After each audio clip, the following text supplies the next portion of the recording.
right, good morning and welcome. It's Corporate Governance Platform brought to you by the Institute of Chartered Secretaries and Administrators of Nigeria, ICSAN. I'm Funmi Omoburiu.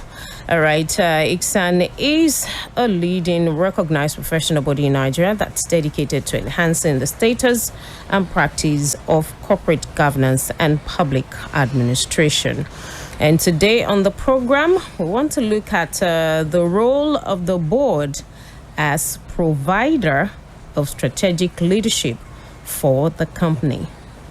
The role of the board as provider of strategic leadership for the company. All right, and our guest this morning is...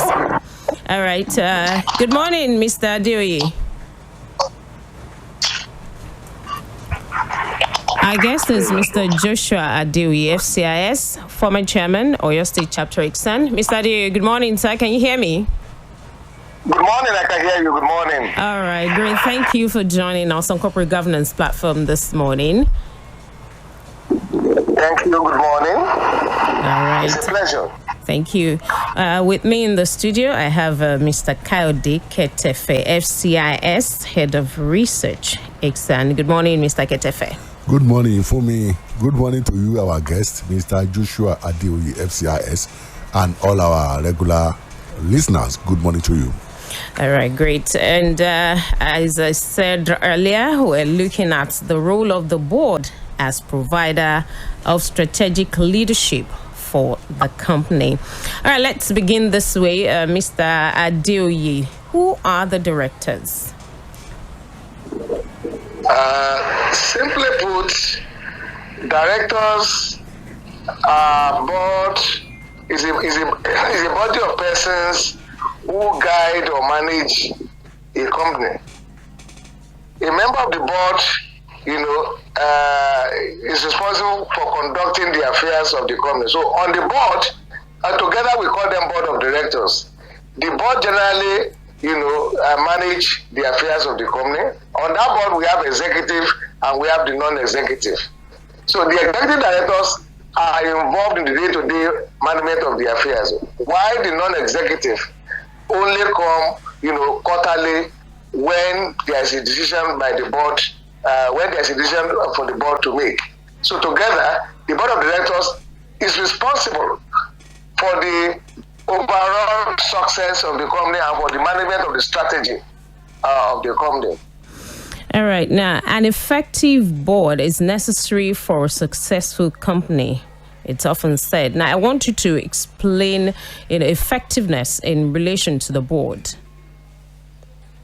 Okay. Let's look at effectiveness of the board in terms of what should the board do and how should the board be provided with relevant information that they need. For instance, the board will be effective when each member receives board papers on time, because it is the board papers that they will discuss at board meetings, and they must have those papers on time. The board members too should devote enough time to review those board papers. And they must read the papers before the meetings. They must mark it, read through everything, ask questions, so that when they get to the meeting, they will be able to flow and they'll be able to know what is being talked about.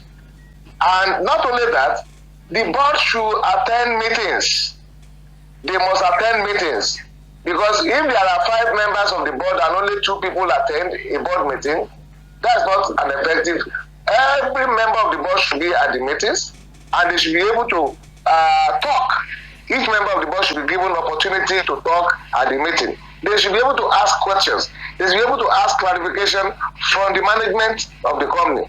And of course, the board must do evaluation of each member of the board, so that if there is any member or there's any of them who lacks anything, any knowledge or any skill, the board will be able to take decision to provide remedial action, to provide assistance to that fellow. So the board will be effective when the papers get to each member on time, get that the accurate information is got to them, and they are able to discuss, without fear or favor at the board meeting, so that they are able to discuss objectively the matters that is brought to them.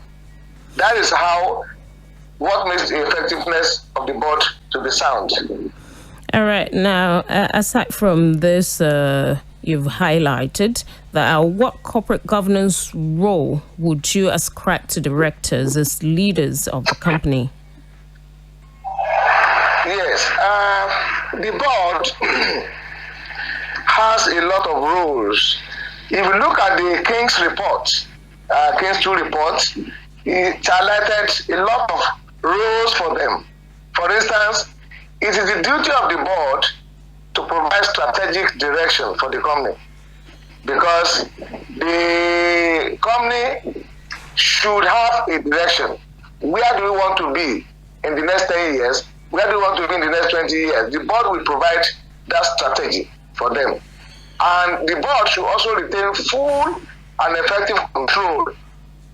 They must retain full control, and they must make sure that the company complies with all the laws and regulations. It is their duty to ensure that the company is not in default of any regulation. And thank God, Corporate Affairs Commission these days is even asserting its role, where you are supposed to file a notice, you are supposed to file a return to the CAC within certain days. If you don't file it, the penalty is now on each member of the board and the company. That is to show that the board is expected to make sure that the company complies with filing of notice and all that. So they must make sure that whatever laws, whatever regulations there is, the company is not in default of it. They must also define level of materiality, because materiality determines what can the management do without recourse to the board. So the board will first of all determine that. For instance, if they want to have an expenditure, they can say, well, any expenditure that is more than 50,000 naira should be brought to the board for approval. Some companies too, it varies from company to company. Some companies may say, well, materiality is 100,000. If any amount is above 100,000 and you want to spend it, let the board know. So they must define the level of materiality. They must also delegate certain powers, because they cannot do everything alone, and they cannot say, well, every matter should wait for them to meet in 3 months' time. There are some matters they have to delegate to management, to the managing director. They must delegate powers, and they must have access to the company's information, like I said earlier on, because if they don't have information, they will not be able to take informed decision. And the board must also identify and monitor the key risk and the key performance areas. The risk management is very, very important role of the board, because nobody is going to accept excuses. The board is supposed to anticipate what are the likely risks this company will be exposed to, and what are they doing to mitigate the risk, so that the company will not just wait until when it happens. And the board is also to explain the effect of all proposals, proposed resolutions to be passed at shareholders meetings. They have to explain to shareholders, because the shareholders are not there in the company. So when a resolution is to be passed by the shareholders, the board has a duty to explain to shareholders, explain to them clearly, so that they will be able to know whether to support that resolution or not. Of course, the board should have a charter. Okay. And in that charter, let me stop there so that. Okay. All right. Now, the court saddles the board with the responsibilities of, considering and approving the long-term and short-term strategies for the business of the company and monitoring the implementation by management. Now, my question is, or would I say because it's going to be a 2-in-1 question. What are short-term and long-term strategies, and why must that company get both right? Yes. The short-term strategy are like 1 year, 2 years, or even 3 years strategies that are in place to ensure that the company achieves its objective. The long-term strategy may be 10 years, 15 years, 20 years. But the board is responsible for the overall management strategy of the group. They must ensure that the group's long-term objective is approved. Because management will state objective, the board must approve that objective. For instance, if you're a printing press, for instance, what are your strategy in the next 20 years? Are you thinking that there will still be hard copy books?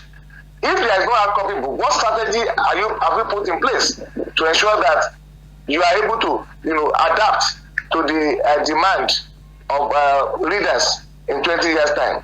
So the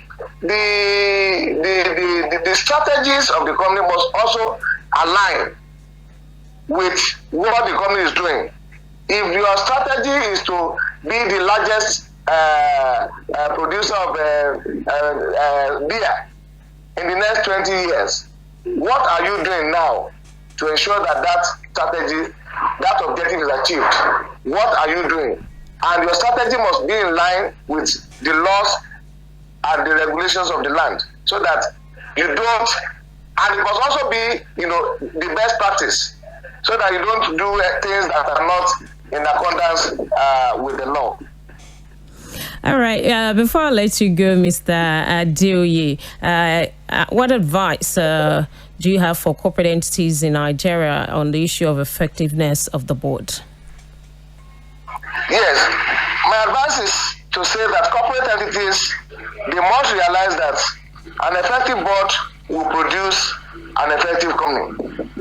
An effective company will be a proactive one, a resilient one, a company that does not even wait for things to happen. It will just anticipate what will happen, and they will have done, they will have put in place strategies to manage it when it happens. Company must be careful in selecting members of their boards. They must consider skills, experience, and diversity, and they must consider capacity too.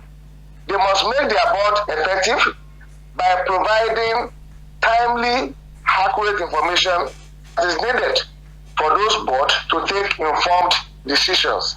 Where the board don't have information, they will not be able to take appropriate decisions. So they must keep them aware. They must give them information so that when they want to take decision, they are taking that decision from the point of view of the information and the facts that they have. Thank you so much, Mr. Joshua ADEOYE, FCIS, former chairman, Oyo State Chapter ICSAN. He's also director, Alpha Genafec Limited, a firm of chartered secretaries. Thank you so much for joining us on Corporate Governance Platform this morning. Thank you so much. Thank you. All right, Mr. Ketefe, what advice does the Institute have for companies on the need to get the composition of their board right? Thank you very much, Fumi, for this question. And fortunately, our guest, Mr. Joshua ADEOYE, FCIS, has partly answered the question. Exactly. Let me just add 1 or 2 points. The first point that I would like to add is to enjoin all corporate entities to adhere strictly to the provisions of the Nigeria Code of Corporate Governance 2018, as it applies specifically to them, the part of it that they can adapt to their own need. So it is remarkable that the Nigeria Code of Corporate Governance 2018 seeks to institutionalize the tradition of corporate governance in Nigeria. So its provisions contains the best practice on corporate governance across the world. Thus, the adherence to provisions is bound to reflect positively on corporate performance in terms of profitability and sustainability. So the advice that the Institute has for corporation and other corporate firms is that they should just endeavor to imbibe the provisions of the code and adopt them, not only in relation to the topic we are treating, the role of the board as the leaders of the company, but factually on all aspects, all provisions that are and recommended practices that are contained in the code. Secondly, we also advise companies and other corporate entities to take advantage of the ICSAN, the quality ICSAN training that are being offered by Institute of Charter Secretaries and administrators of Nigeria on areas of corporate governance. So it is already a fact in the public domain that ICSAN trains people on diverse areas of corporate governance. Many of those who have undergone our training, they have attested to its quality, its depth, its utilitarian value, and they have given testimonies on that the training enhances their capacity when it comes to functioning more optimally, especially when it comes to the training. Let me say the training also empowers them to know the appropriate responses to effectively manage all kind of governance related issues. So let me limit it at that. For more information on ICSAN training, please call Akudazi on 080-3726-6853. For more information on ICSAN training, please call Akudazi on 080-3726-6853. Thank you all for listening.